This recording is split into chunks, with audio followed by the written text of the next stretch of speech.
दोस्तों, women's world cup 2025 का final match Bharat और साउथ अफ्रीका के बीच एक यादगार जंग बन गया। मुंबई के डीवाई पाटिल स्टेडियम में खेले गए इस मुकाबले में टीम इंडिया ने अपने दमदार प्रदर्शन से इतिहास रच दिया। हरमनप्रीत कौर की कप्तानी, शेफाली वर्मा और दीप्ति शर्मा की ऑलराउंड परफॉर्मेंस और पूरी टीम की एकजुट मेहनत ने भारत को विश्व चैंपियन बना दिया। मैच में हर ओवर में रोमांच था, विकेट, चौके, छक्के और जज्बे से भरा हुआ पल। जी हां, इस वीडियो में हम आपको इस मैच का पूरा हाइलाइट्स बताएंगे, तो वीडियो को अंत तक जरूर देखें और अगर टीम इंडिया के फैन हो तो वीडियो को एक लाइक जरूर करें। इस वीडियो का लाइक टारगेट है 1000 लाइक। दोस्तों, आज डीवाई पाटिल स्टेडियम में खेला गया विमेन्स वर्ल्ड कप का फाइनल मुकाबला भारत और साउथ अफ्रीका के बीच एक यादगार जंग बन चुका था। साउथ अफ्रीका की कप्तान लॉरा वोल्वार्ट ने टॉस जीतकर पहले गेंदबाजी करने का फैसला लिया, लेकिन भारतीय सलामी जोड़ी स्मृति मंधाना और शेफाली वर्मा ने शुरुआत से ही दिखा दिया कि यह फैसला उनके लिए कितना महंगा पड़ने वाला है। पहले ओवर की जिम्मेदारी संभाली मरीजा ने कैप ने और वो ओवर रहा मिडन, लेकिन दूसरी ही ओवर में शेफाली वर्मा ने अपने अंदाज में जवाब दिया। पहली ही गेंद पर अयाबोंगा खाका को जबरदस्त चौका जड़कर भारत का खाता खोला। वहीं से शुरुआत हुई भारत की आक्रामक पारी की। तीसरे ओवर में स्मृति मंधाना ने भी अपनी लय पकड़ ली। बाहर जाती गेंद को उन्होंने खूबसूरती से कवर के पार चौके के लिए भेजा। दोनों बल्लेबाज अब जम चुकी थीं। एक तरफ शेफाली का तूफानी अंदाज तो दूसरी ओर स्मृति की क्लासिक टाइमिंग। पांचवें ओवर में तो शेफाली ने साउथ अफ्रीकी गेंदबाजों को निशाने पर ले लिया। खाका की गेंदों पर लगातार 2 चौके जड़ दिए, एक मिड विकेट के पार और दूसरा पॉइंट के ऊपर से। छठे ओवर में फिर से गेंदबाजी करने आई मरीजा ने कैप, लेकिन इस बार उनकी गेंदें भी भारतीय जोड़ी के सामने फीकी पड़ गईं। ओवर की तीसरी गेंद थोड़ी सी लेग पर झुकी और मंधाना ने उसे पीछे स्क्वायर की दिशा में खूबसूरती से फ्लिक किया। गेंद सीधा बाउंड्री लाइन के पार जा गिरी। इस चौके के साथ मंधाना ने इतिहास रच दिया। वो अब एक वर्ल्ड कप एडिशन में भारत की ओर से सबसे ज्यादा रन बनाने वाली खिलाड़ी बन गई। अब वोल्वार्ट ने गेंदबाजी में बदलाव किया और लेफ्ट आर्म स्पिनर मलाबा को गेंद थमाई, लेकिन शेफाली वर्मा ने उनका भी स्वागत चौके से किया। ज्यादा फ्लाइट मिली और शेफाली ने कवर ड्राइव में करारा शॉट खेल दिया। ये ओवर भारत के आत्मविश्वास को और बढ़ा गया। स्मृति ने भी अपने शॉट से क्लास दिखाना जारी रखा। दोनों बल्लेबाजस एक दूसरे को शानदार सपोर्ट दे रही थीं। 8वां ओवर लेकर आई नादिन डी क्लार्क। उन्होंने भी मंधाना की टाइमिंग का स्वाद चखा। चौथी गेंद फुल लेंथ ऑफ साइड पर और स्मृति ने आगे बढ़कर उसे पॉइंट के बीच से चौके के लिए भेज दिया। शेफाली भी पीछे नहीं रही। ओवर की दूसरी गेंद पर उन्होंने स्क्वायर लेग की दिशा में पुल शॉट खेलते हुए 1 रन लिया, स्ट्राइक बदली और साझेदारी को मजबूती दी। अब तक स्कोर 63 बिना किसी नुकसान के पहुंच चुका था। पहले 10 ओवरों के अंत में भारत का स्कोर था 64 बिना किसी विकेट के नुकसान के। इसके बाद 11वें ओवर में नादिन डी क्लर्क गेंद लेकर आई और उन्होंने शानदार टाइट ओवर फेंका। शेफाली ने बस 1 रन लिया, बाकी सभी गेंदों पर दोनों बल्लेबाजों को रन निकालना मुश्किल हो गया। इसके बाद नोनकुलुलेको मलाबा अपनी तीसरी ओवर के साथ आई। शेफाली ने शुरुआत में रन बनाने की कोशिश की, लेकिन ज्यादा गैप नहीं मिला। छठी गेंद पर स्मृति ने ड्राइव लगाया, पर गेंद सीधे फील्डर के हाथों में चली गई। एक और शांत ओवर, सिर्फ 1 रन। भारत का स्कोर अब 66 बिना किसी नुकसान के। 13वें ओवर में डी क्लर्क फिर से आई और इस बार रन थोड़ा बहने लगे। शेफाली ने शुरुआत 2 रन लेकर की, फिर स्मृति ने एक पुल शॉट से 1 रन लिया। दोनों ने सिंगल्स लेते हुए स्ट्राइक रोटेट की। अगले ओवर में मलाबा फिर लौटी, लेकिन इस बार स्मृति और शेफाली ने उन पर दबाव बनाया। शेफाली ने कवर के ऊपर से शानदार ड्राइव खेला। फील्डर ने शानदार डाइव लगाकर 2 रन बचाए। फिर स्मृति ने अपनी फेवरेट जगह पॉइंट के पास से शानदार चौका जड़ा। डी क्लर्क के लिए 15वां ओवर यादगार नहीं रहा। शुरुआत में 1 रन, फिर आई असली आतिशबाजी, शेफाली वर्मा का छक्का। जी हां, तीसरी गेंद पर शेफाली ने एक शानदार स्ट्रेट 6 जड़ा। गेंद सीधा दर्शक दीर्घा में जाकर गिरी। मलाबा ने एक बार फिर कोशिश की, नियंत्रण में गेंदबाजी की। शेफाली और स्मृति दोनों ने समझदारी से खेलते हुए सिंगल्स लिए। इसके बाद सुन लूस गेंदबाजी करने आई। शेफाली ने फिर क्लास दिखाया, 1 रन लिया और फिर स्मृति ने स्वीप खेलकर शानदार चौका जड़ा। 18वें ओवर में अब गेंदबाजी करने आई क्लोए ट्रायन और यहीं मैच में थोड़ी हलचल मच गई। पहली ही गेंद पर शेफाली ने सिंगल लिया, फिर स्मृति ने शानदार चौका जड़ा और शतकीय साझेदारी पूरी हुई। लेकिन चौथी गेंद पर आया बड़ा झटका, स्मृति मंधाना आउट। जी हां, ट्रायन की गेंद को कट करने की कोशिश में गेंद उनके बैट का किनारा लेकर सीधा कीपर जाफ्टा के हाथों में चली गई। स्मृति ने 45 रन बनाए। 58 गेंदों में नई बल्लेबाज थी जेमिमा रोड्रिग्ज। उन्होंने आते ही 1 रन लेकर खाता खोला। ओवर खत्म हुआ 9 रन के साथ। अगले ओवर में सुन लूस ने गेंद फिर संभाली। अब क्रीज पर थीं शेफाली और जेमिमा रोड्रिग्ज, नई बल्लेबाज। दोनों ने समझदारी से खेलते हुए सिंगल्स लिए। शेफाली ने अपनी 50 पूरी कर ली, जो जुलाई 2022 के बाद उनकी पहली वनडे हाफ सेंचुरी थी। 20 ओवर पूरे होने तक भारत का स्कोर था 114 रन पर 1 विकेट। शेफाली वर्मा 56 रन पर नाबाद, जबकि जेमिमा 3 रन पर खेल रही थी। 21वीं ओवर में सुन लूस गेंदबाजी पर थी। तीसरी गेंद पर उन्होंने थोड़ी सी ज्यादा फुल गेंद डाल दी और जेमिमा ने मौका नहीं गवाया। एक खूबसूरत कवर ड्राइव, गेंद सीधी बाउंड्री पार। अगले ओवर में क्लोए ट्रायन ने कोशिश की कि वो लय तोड़ सकें, लेकिन शेफाली के हाथों में गजब की ताकत थी। उन्होंने शॉर्ट गेंद को पीछे हटकर लेग साइड की दिशा में जोरदार पुल किया और चौका जड़ा। गेंद सीधी फील्डरों के बीच से बाउंड्री पार। रन रेट धीरे धीरे बढ़ने लगा। हर गेंद पर दोनों बल्लेबाज स्ट्राइक रोटेट कर रही थीं। डॉट बॉल्स कम हो रही थीं। बिल्कुल सधी हुई पेशेवर बल्लेबाजी। लूस और ट्रायन दोनों ने अपनी गेंदबाजी बदल बदल कर करने की कोशिश की, पर भारतीय जोड़ी अडिग रही। 25वें ओवर में लूस ने एक फुल गेंद फेंकी और शेफाली ने कदम आगे बढ़ाकर सीधा शॉट खेला। गेंद हवा में गई और सीधा बाउंड्री के ऊपर से छक्का। पूरा स्टेडियम झूम उठा। भारत अब 150 के पार पहुंच चुका था और रन रेट करीब 6 के आसपास घूम रहा था। दर्शकों में उम्मीद थी कि आज स्कोर 330 या उससे भी ऊपर जाएगा। शेफाली अब 80 के पार थीं और हर रन के साथ अपने करियर की सबसे बेहतरीन पारियों में से एक गढ़ रही थीं। 27वां ओवर में वो पल आया जिसने सबका दिल तोड़ दिया। शेफाली ने 2 रन लेकर अपने स्कोर को 87 तक पहुंचाया, लेकिन खाका की एक गेंद पर वो बड़ा शॉट खेलने की कोशिश में चूक गई।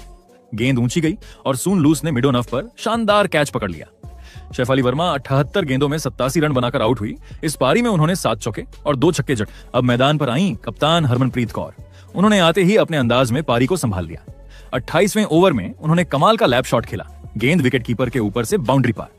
दूसरी ओर जेमिमा धीरे धीरे खेल रही थी, लेकिन 30वें ओवर में उन्होंने एक गलती कर दी। ड्राइव मारने की कोशिश में गेंद हवा में उठी और वॉलवर्ट ने बेहतरीन लो कैच पकड़ लिया। जेमिमा 24 रन बनाकर आउट हो गई। 30 ओवर के बाद टीम इंडिया का स्कोर था 3 विकेट पर 172 रन। जैसे ही जेमिमा का विकेट गिरा, मैदान पर आई ऑलराउंडर दीप्ति शर्मा और बस कहानी ने यहां से नया मोड़ लिया। टीम इंडिया के रन अब 170 के पार थे और दबाव साफ दिख रहा था। दक्षिण अफ्रीका की गेंदबाजें लगातार अच्छी लेंथ डाल रही थीं और स्पिनरों ने थोड़ी पकड़ बना ली थी। लेकिन फिर आया 33वां ओवर और गेंद थी मरिजाने कैप के हाथों में। सामने थी दीप्ति शर्मा, जिन्होंने आते ही गेम की दिशा बदल दी। कैप ने थोड़ी फुलिश गेंद डाली ऑफ स्टंप के आसपास और दीप्ति ने बिना किसी हिचकिचाहट के पूरे आत्मविश्वास के साथ उस गेंद को उठाया सीधे डीप मिड विकेट के ऊपर से शानदार छक्का। इसके बाद 34वां ओवर लेकर आई क्लोई ट्रायन और इस बार कप्तान हरमनप्रीत ने अपनी क्लास दिखाई। गेंद थोड़ी बाहर पिच हुई। हरमनप्रीत ने बल्ले का मुंह खोला और शॉर्ट थर्ड मैन के पार से बड़ी खूबसूरती के साथ गेंद को बाउंड्री तक पहुंचा दिया। इधर रन धीरे धीरे आ रहे थे और 35वें ओवर में टीम इंडिया ने अपने 200 रन पूरे कर लिए। लेकिन कहते हैं ना, क्रिकेट में हर ओवर नई कहानी लिखता है। 38वां ओवर फेंकने आई नॉनकुलुले मलाबा, बाएं हाथ की स्पिनर, और यही हुआ वो पल जिसे देखकर भारतीय दर्शक थोड़ी देर के लिए शांत हो गए। हरमनप्रीत ने थोड़ा सा लेट कट खेलने की कोशिश की। गेंद को स्पिन होता देख उन्होंने बल्ला पीछे खींचा, लेकिन गेंद ने स्पिन नहीं किया। वो स्लाइड करती हुई सीधी आई और ऑफ स्टंप उखाड़ दिया। हरमनप्रीत कौर बोल्ड हो गई। गेंदबाज उछल पड़ी। अफ्रीकी टीम में खुशी की लहर दौड़ गई। हरमनप्रीत का सिर झुका हुआ था। 20 रन की पारी, लेकिन वो एक बड़ी पारी की ओर बढ़ रही थी। ये भारत के लिए एक बड़ा झटका था। कप्तान के आउट होते ही मैदान पर आई अमनजोत कौर, जबकि दीप्ति शर्मा अभी भी एक छोर पर डटी रहीं। उन्होंने शानदार परिपक्वता दिखाई, रन रोटेट करती रहीं और स्ट्राइक पर ज्यादा देर टिके बिना स्कोर को आगे बढ़ाया। मरिजने कैप, जो अफ्रीका की सबसे भरोसेमंद गेंदबाजों में से हैं, फिर से अटैक में आई। 39वां ओवर शुरू हुआ और एक के बाद एक सटीक गेंदें फेंकी गईं। 40 ओवर के बाद भारत का स्कोर था 229 रन पर 4 विकेट। दीप्ति शर्मा 36 रन पर खेल रही थीं, जबकि अमनजोत ने 2 रन बनाए थे। अब जिम्मेदारी थी दीप्ति शर्मा और अमनजोत कौर पर। दोनों के कंधों पर यह बोझ था कि भारत को एक मजबूत और शानदार फिनिश दिलाई जाए। टीम ने अच्छी शुरुआत की थी, लेकिन अब आखिरी ओवरों में रन गति को बनाए रखना और स्कोर को 300 के पार पहुंचाना जरूरी था। 42वें ओवर में अमनजोत कौर ने शानदार चौका लगाकर शुरुआत की, लेकिन इसके तुरंत बाद 44वें ओवर की पहली ही गेंद पर आया झटका। द क्लर्क की गेंद पर अमनजोत कौर आउट हो गई। कैच एंड बोल्ड, यह स्लोअर बॉल थी जो जादू की तरह काम कर रही थी। गेंद थोड़ी रुक कर आई और अमनजोत उससे पहले ही शॉट खेलने लगी।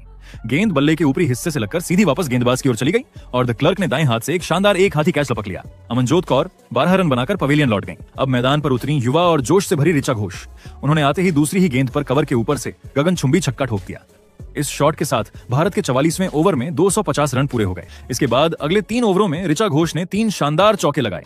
रन रफ्तार को बनाए रखते हुए उन्होंने साफ दिखा दिया कि वो तेज खेल खेलने आई हैं। दूसरी ओर दीप्ति शर्मा ने समझदारी से स्ट्राइक रोटेट की, लेकिन उनका खेल थोड़ा धीमा हो गया था। फिर आया 48वां ओवर और इसी ओवर में ऋचा ने एक और धमाकेदार छक्का जड़ दिया। गेंदबाज थी मरीजाने कैप। गेंद फुल लेंथ पर थी और ऋचा ने बिना किसी मूवमेंट के खड़े खड़े ही ताकतवर शॉट खेला। बल्ले का पूरा फेस इस्तेमाल करते हुए उन्होंने गेंद को डीप एक्स्ट्रा कवर के ऊपर से सीधा दर्शकों में भेज दिया। यह एक जरूरी छक्का था जिसने भारत के स्कोर को मजबूती दी। इसी ओवर में दीप्ति शर्मा ने एक सिंगल लेकर अपनी 53 गेंदों में 50 पूरी की। 49वां ओवर लेकर आई आयाबोंगा खाका और उन्होंने शानदार गेंदबाजी की। लगातार यॉर्कर डालते हुए भारतीय बल्लेबाजों को बंधन में रखा। हालांकि चौथी गेंद पर दीप्ति शर्मा ने एक बेहतरीन चौका लगाया, जिससे रन गति थोड़ी तेज हुई, लेकिन ओवर की आखिरी गेंद पर ऋचा घोष आउट हो गईं। ये गेंद धीमी थी और ऋचा ने लेग स्टंप की ओर से पिकअप फ्लिक खेलने की कोशिश की। गेंद डीप स्क्वायर लेग पर गई, जहां एनरी डर्कसेन ने कैच लपक लिया। ऋचा घोष ने 24 गेंदों में 34 रन की तेज पारी खेली। अब आखिरी ओवर बचा था। द क्लर्क ने फिर से शानदार गेंदबाजी की और भारत को 300 तक पहुंचने नहीं दिया। इस ओवर में सिर्फ 6 रन आए। आखिरी गेंद पर दीप्ति शर्मा रन लेने के प्रयास में रन आउट हो गईं। उन्होंने 58 गेंदों में 58 रन की शानदार और जिम्मेदार पारी खेली। इस तरह भारत की टीम ने पूरे 50 ओवर में 7 विकेट खोकर 298 रन बनाए।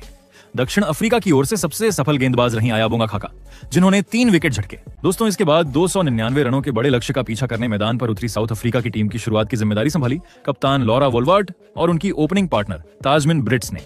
भारत की ओर से गेंदबाजी की शुरुआत हुई रेणुका ठाकुर के हाथों से। पहले ही ओवर में रेणुका ने बेहद कसी हुई गेंदबाजी की और साउथ अफ्रीका को सिर्फ एक रन ही बनाने दिया। भारतीय गेंदबाजों की लाइन और लेंथ बेहतरीन थी, नई गेंद से स्विंग भी मिल रही थी और रन निकालना आसान नहीं लग रहा था। दूसरे ओवर में गेंद संभाली क्रांति गौड़ ने और इसी ओवर में ताजमिन ब्रिट्स ने थोड़ा आक्रामक रुख दिखाया। उन्होंने एक शानदार चौका झड़कर रन की गति को थोड़ा बढ़ाया और साउथ अफ्रीकी ड्रेसिंग रूम में थोड़ी राहत की सांस ली। लेकिन तीसरे ओवर में एक रोमांचक पल देखने को मिला। ताजमिन ब्रिट्स के खिलाफ एलबीडब्ल्यू की अपील हुई। भारत ने तुरंत डीआरएस ले लिया, लेकिन रिप्ले में साफ दिखा कि गेंद लेग स्टंप को मिस कर रही थी, यानी भारत का डीआरएस वेस्ट चला गया। इसके बावजूद रेणुका ठाकुर और क्रांति गौड़ दोनों ने मिलकर शानदार गेंदबाजी जारी रखी। उन्होंने साउथ अफ्रीकी बल्लेबाजों को खुलकर खेलने का मौका नहीं दिया। पहले 5-6 ओवरों में रन बहुत धीरे धीरे आए और भारत ने मैच की शुरुआती लय अपने पक्ष में रखी। मगर धीरे धीरे दोनों बल्लेबाज वोलवर्ट और ब्रिट्स पिच की स्थिति को समझने लगी। उन्होंने अब धीरे धीरे अपने हाथ खोले और कुछ बढ़िया शॉट्स खेले।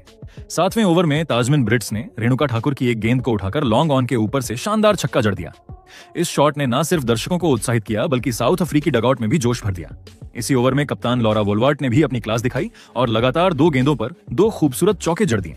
अब ऐसा लगने लगा था कि दोनों बल्लेबाज सेट हो चुकी हैं और भारत को मुश्किल में डाल सकती हैं। लेकिन क्रिकेट में कहते हैं एक पल में खेल का रुख बदल जाता है और ऐसा ही हुआ 10वें ओवर में। रेणुका ठाकुर फिर से गेंदबाजी पर लौटी। ओवर की आखिरी गेंद पर ताजमिन ब्रिट्स ने धीमी गेंद को हल्के हाथ से मिड विकेट की ओर खेला और तेज रन लेने की कोशिश की, मगर यहीं पर हुआ गड़बड़। ब्रिट्स ने सीधी लाइन में भागने की बजाय तिरछी लाइन ली, जिससे उनका रास्ता लंबा हो गया। मिड विकेट पर मौजूद अमनजोत कौर ने फुर्ती दिखाते हुए शानदार डायरेक्ट हिट किया। गेंद सीधा स्टंप्स पर लगी और ताजमिन ब्रिट्स थोड़ी दूरी से रन आउट हो गई। उन्होंने बैट स्लाइड करने की कोशिश तो की, लेकिन तब तक बहुत देर हो चुकी थी। भारत की टीम में खुशी की लहर दौड़ गई। रेणुका और अमनजोत दोनों को इस विकेट का पूरा श्रेय मिला। ब्रिट्स ने 23 रन की पारी खेली और उनके आउट होने के साथ भारत को बड़ी राहत मिली। अब मैदान पर बल्लेबाजी करने आई एनिका बॉश। 10 ओवर पूरे होने के बाद साउथ अफ्रीका का स्कोर था 1 विकेट पर 52 रन। शुरुआती विकेट गिरने के बाद साउथ अफ्रीका की कप्तान लॉरा वोलवर्ट शानदार अंदाज में टीम को संभाल रही थीं। 11वें ओवर में उन्होंने दीप्ति शर्मा की गेंद पर शानदार छक्का जड़कर टीम पर बढ़ते दबाव को थोड़ा कम किया। हर शॉट में उनका आत्मविश्वास झलक रहा था और वो साफ बता रही थीं कि वो इस मैच में लंबी पारी खेलने आई हैं। लेकिन कप्तान हरमनप्रीत कौर को पता था कि अगर उन्हें मैच में वापसी करनी है तो उन्हें तुरंत एक विकेट चाहिए। 12वें ओवर में उन्होंने अपने गेंदबाजी बदलाव का दांव चला और श्री चरणी को अटैक पर लगाया। और देखिए, ये फैसला सोने पर सुहागा साबित हुआ। श्री चरणी की पहली ही ओवर में कमाल हो गया। एक बिल्कुल सीधी गेंद मिडिल और लेग पर पिच हुई और बोश पूरी तरह चूक गई। गेंद सीधे पैड्स पर लगी और अंपायर जैकलिन विलियम्स ने बिना देर किए उंगली उठा दी। बोश एक भी रन बनाए बिना पवेलियन लौट गई। उनके चेहरे पर निराशा साफ झलक रही थी, क्योंकि पूरा टूर्नामेंट उनके लिए बुरा सपना साबित हुआ था। अब क्रीज पर आई साउथ अफ्रीका की अनुभवी बल्लेबाज और उपकप्तान सुन लूस। मैदान पर अब जोड़ी थी वोलवर्ट और लूस की, लेकिन कप्तान वोलवर्ट एक छोर पर डटी हुई थी और सटीक टाइमिंग के साथ हर गैप खोज रही थी। 17वें ओवर में उन्होंने अपना अर्धशतक पूरा किया। एक बेहद संयमित और क्लासी पारी। धीरे धीरे साउथ अफ्रीका की पारी संभलने लगी। 18वें ओवर में टीम ने अपने 100 रन पूरे कर लिए। ऐसा लगने लगा कि अब अफ्रीकी टीम सेट हो चुकी है और एक बड़ा स्कोर बना सकती है। 19वें ओवर में सुन लूस ने राधा यादव पर लगातार 2 चौके झड़कर रनगति को और तेज कर दिया। 20 ओवर पूरे होने तक साउथ अफ्रीका का स्कोर 2 विकेट पर 113 रन था और टीम पूरी तरह अच्छी स्थिति में दिखाई दे रही थी। लेकिन हरमनप्रीत कौर ने फिर एक और चतुर चाल चली। 21वें ओवर में उन्होंने गेंद सौंपी अपनी पार्ट टाइम गेंदबाज शेफाली वर्मा को और यहां जो हुआ उसने पूरे मैच का रुख ही बदल दिया। शेफाली की गेंद ऑफ स्टंप के पास पिच हुई। लूस थोड़ा जल्दी खेल गई और गेंद हवा में ऊपर चली गई। शेफाली ने शानदार लो कैच पकड़ा और टीम इंडिया को एक बेहद जरूरी विकेट दिला दिया। हरमनप्रीत इतनी खुश हुई कि दौड़कर शेफाली पर झपट पड़ी और उन्हें गले लगा लिया। 25 रन बनाकर सुन लूस आउट हुई और साउथ अफ्रीका का तीसरा विकेट 114 के स्कोर पर गिरा। शेफाली यहीं नहीं रुकी, वो पूरी तरह जोश में थी। अगले ही ओवर में उन्होंने एक और बड़ा विकेट झटक लिया। इस बार थी मरिजान कैप। गेंद थोड़ी लेग साइड पर थी, लेकिन थोड़ा घूमी और कैप ने हल्का सा ग्लांस खेला। गेंद सीधी ऋचा घोष के दस्तानों में समा गई। साफ एज था और अंपायर ने तुरंत उंगली उठा दी। कैप भी जानती थी कि वो आउट है, इसलिए बिना विरोध किए सिर झुकाकर मैदान छोड़ दिया। सिर्फ 4 रन बनाकर वो पवेलियन लौट गई। साउथ अफ्रीका का चौथा विकेट 123 रन पर गिरा और अब भारत मैच पर पूरी तरह हावी हो चुका था। इसके बाद शेफाली, श्री चरणी और राधा यादव तीनों ने मिलकर गेंदबाजी का शिकंजा कस दिया। रन बनाना मुश्किल हो गया था।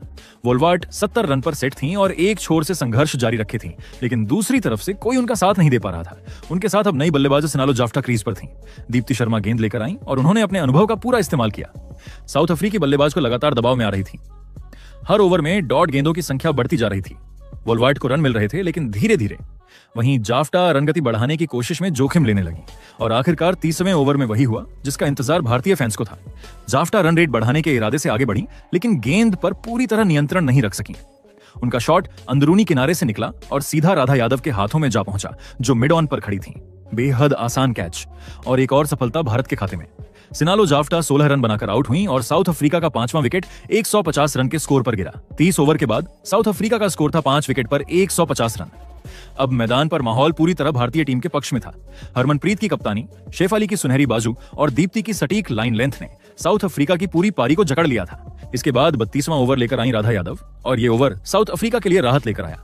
इस ओवर की आखिरी गेंद नो बॉल रही, जिस पर एनरी डर्कसन ने जोरदार छक्का जड़ा और जैसे ही अगली गेंद फ्री हिट आई उस पर भी उन्होंने शानदार छक्का ठोक दिया। इस तरह राधा के ओवर से कुल 17 रन बने। ये ओवर साउथ अफ्रीका के लिए थोड़ी उम्मीद लेकर आया और दबाव कुछ कम हो गया, लेकिन भारतीय टीम ने तुरंत वापसी की। इसके बाद श्री चरणी और रेणुका सिंह ठाकुर ने गजब की कसी हुई गेंदबाजी की। दोनों ने सटीक लाइन और लेंथ रखी और रन बनाना बेहद मुश्किल कर दिया। 4 ओवरों तक कोई बाउंड्री नहीं आई, ऐसा लगा जैसे रन का सूखा पड़ गया हो। साउथ अफ्रीका पर दबाव फिर से बढ़ गया।